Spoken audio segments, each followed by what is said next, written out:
Now I'm thinking this room kind of reminds me of, speaking of movie stuff, it's a little bit like the Twin Peaks room. Oh, yeah. Except instead of red, we're in, it's kind of beigey gold. Yeah, yeah. And my wife tells me I'm colorblind. So you guys could be like, these are green. And I'd be like, no, it's gold. Okay. It's gold, yeah. All right. Yeah, you That got that favorite one. gum you like is coming back in style. Whoa. I start speaking backwards.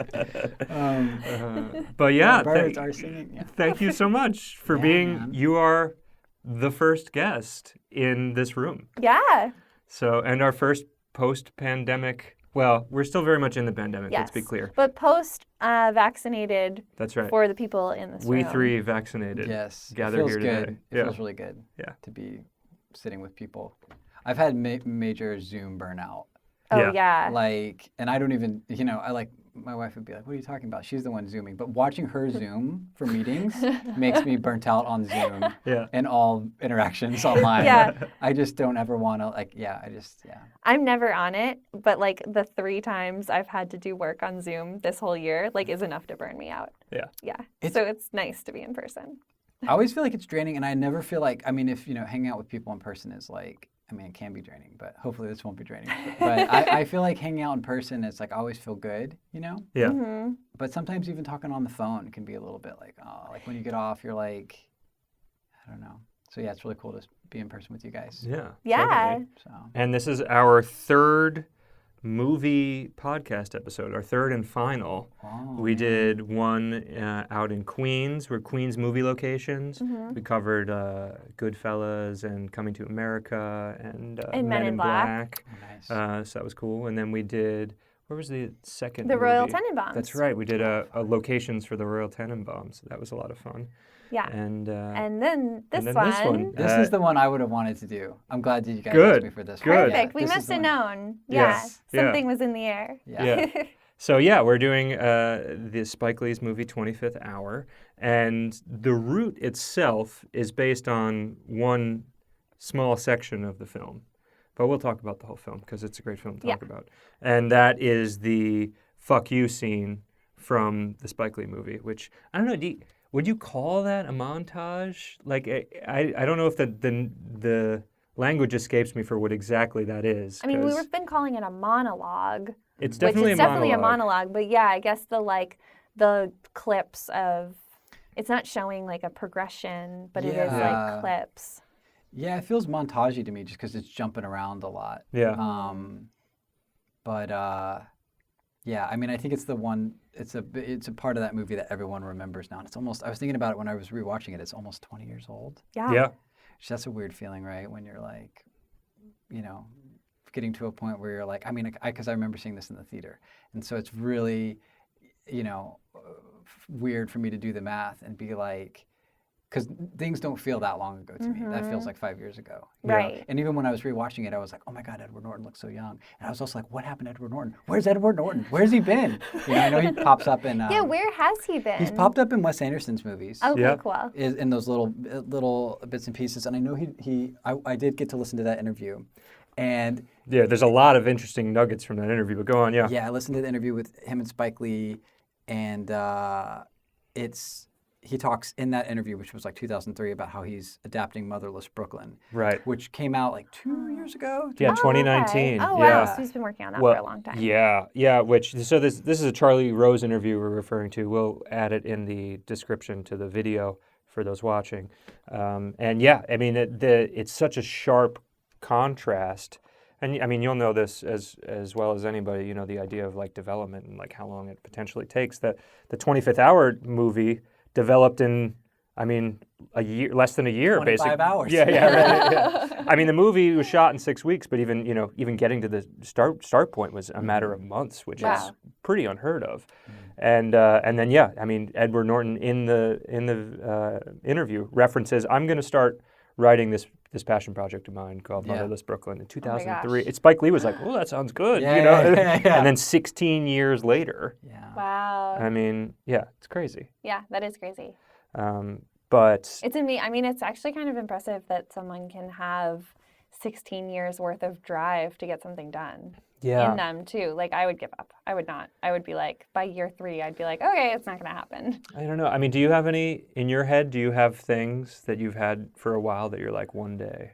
Oh yeah, for sure. Yeah. I mean, I actually find it really inspiring when I hear like things taking forever, because then I'm like, it's kind of like other people who are famous all of a sudden seem human, No. and like you're like, yeah, it's just hard to get anything done, especially a movie when you have to get people together and money, and then So I actually kind of am always inspired. Like I'm glad when the movies happen. I want the movies to get made, but it's like when somebody talks about their hardships. I think anybody who's a filmmaker, or maybe struggling filmmakers, and maybe all filmmakers are struggling filmmakers, but when you hear about like, Orson Wells and all these like people having problems, or Right. it's just like instantly for me you feel like, well, maybe I'm doing something right, because I'm also having a hard time getting stuff made.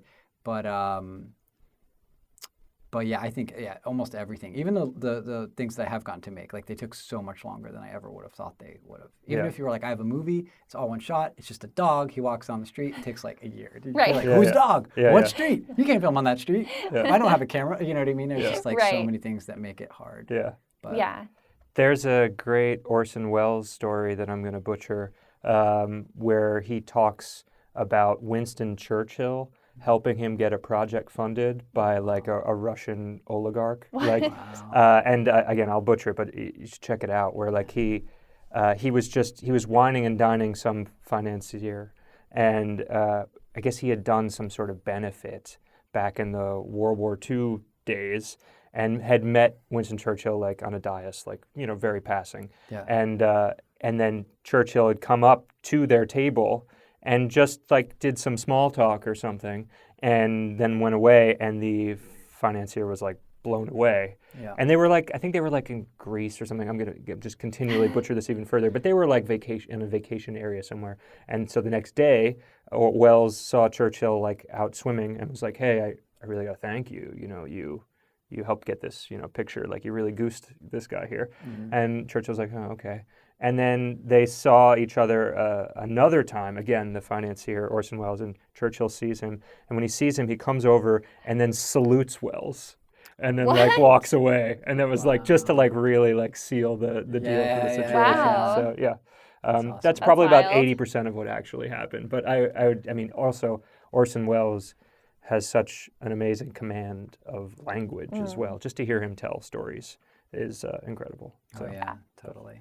But so you watched that interview. I mean, there was a bunch of nuggets in there that were really I was excited to talk about. I don't think I told you this. Oh yeah, and I didn't watch the interview, but you told me a couple of it. Yeah. But this fuck New York section of the movie, which we can also include in the description, so people can, if they just want to watch that. But you should probably watch the entire movie too, because it's very good. It's a great movie. It's a great movie. But that section, talk about development, was initially developed out.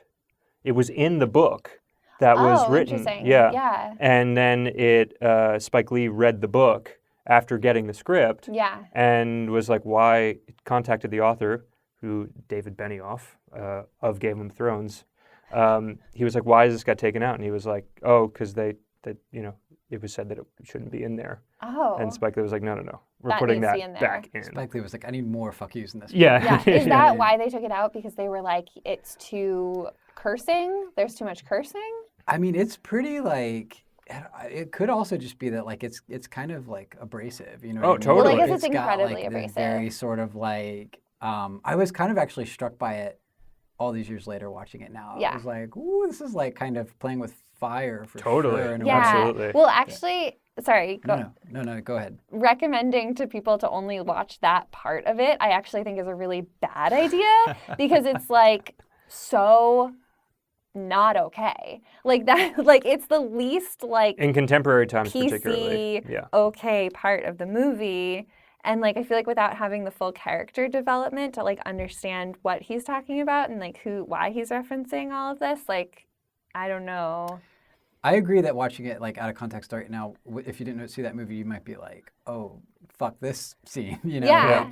And I think that, not to jump ahead too far into the movie, but I'd forgotten how the movie, where it goes to in the end, which really made me feel like it's that thing that happens where, if you only read the piece of a book or see the part of the movie and you don't get the whole thing, you suddenly feel like, oh, they weren't just doing it to be, aggressive. You're right. There's just the way it kind of comes back a little bit, which we can talk about when we get to the end if you guys want. Yeah, yeah. Sure. I think that reframed it, even 20 years later, however many years later it's been, I was sort of like, oh, he knows what he's doing. He's Spike Lee. Like, he's not, Well, and that Right. reframing is interesting because according to the interview, was an Ed Norton idea. contribution. Yeah. But Norton also, I think it was a great merging of several things. It was Spike Lee's skill and background as a director, merging with Norton's cinematic background from American History X as an ex-skinhead, and then taking the two of those things and also like that the way that it's filmed, where it's the mirror talking to him. It's like a little indirectly not him, you know? Yeah. And I think where it like really when he starts like saying like, fuck Jesus too, like he got off easy, 3 days in hell, and then all the angels praising his name for the rest of his, like, that's when it's like, it goes to this other gear, and then he starts blaming all of his family members. Like it's, it's not just, and I guess we're talking around it, it's like he is taking every individual neighborhood, and not every, but like lots of different neighborhoods like Bensonhurst, Harlem, Upper East Side, and like all the worst people. versions of stereotypes that live there, and just saying fuck you, and then to like take it like to the absurd of like fuck Osama bin Laden, fuck Jesus, fuck all my friends, fuck this entire city, and then ultimately Monty Brogan, Edward Norton's character, telling the mirror, no, fuck you. Yeah. You threw it all away, And again, like if you watched it just by itself, I mean, it's just backing up and being like, it's a movie about a guy who's kind of doomed himself and is about to go to prison. Right. It totally makes sense that he'd say that to everybody and feel that because he's saying it to himself, you know? And it's like, I think the more I think about it, the more I appreciate it. I was sort of shocked by it this time, like 20 years later. I was a little bit like, because I remember when it came out, that scene. I know that scene's, I don't know if iconic is the right word, but it's something that people still remember. And Sure. It's funny. I mean, this is a total tangent, but it reminds me, now that we're talking about it, of one of my favorite movies of all time, Synecdoche, New York. Oh, sure. Has a scene where they have like a preacher at a funeral. He's like, anyway, I'm not going to set it up well because that movie's like so many things within things. But do you know the scene where he's like, Diane Wiest takes over as the director? Yeah. And then she like whispers something into this guy's ear, and he's going to give like a speech at a funeral.